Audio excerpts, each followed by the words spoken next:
Hello viewers, আসসালামু আলাইকুম। সবাই কেমন আছেন? আলহামদুলিল্লাহ, আমি ভালো আছি। আজকে ঝাল ঝাল করে মুরগির মাংস রান্না করেছি আলু দিয়ে। আমাদের বাসাতে মুরগির মাংসটা খুব একটা রান্না করা হয় না। আসলে আমার হাজব্যান্ড মুরগির মাংসটা খুব একটা পছন্দ করে না, তাই তার জন্য বেশিরভাগ সময় গরুর মাংস রান্না করা হয়। তো তাকে আজকে বললাম যে অনেকদিন মুরগির মাংস খাওয়া হয় নাই, তো সে আমার কথা শোনা মাত্র বাজার থেকে একটা মুরগি নিয়ে আসলো, আর আমার শাশুড়ি এমন কেটে ধুয়ে সব কিছু রেডি করে দিল। আমি মুরগির মাংসটা চড়াই দিলাম।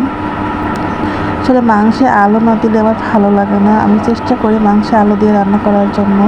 মাংসে আলু খেতে কার কার ভালো লাগে একটু কমেন্ট করে জানাবেন। তো রান্নার ফাঁকে দেখতেছি বাইরে অনেক বৃষ্টি পড়তেছে। আমার হাজব্যান্ড বললো যে বাইরে যেহেতু বৃষ্টি পড়ছে তুমি একটু বৃষ্টির ভিডিও করো। তো আমি রান্নার ফাঁকে একটু ভিডিও ক্লিপ নিয়ে নিলাম।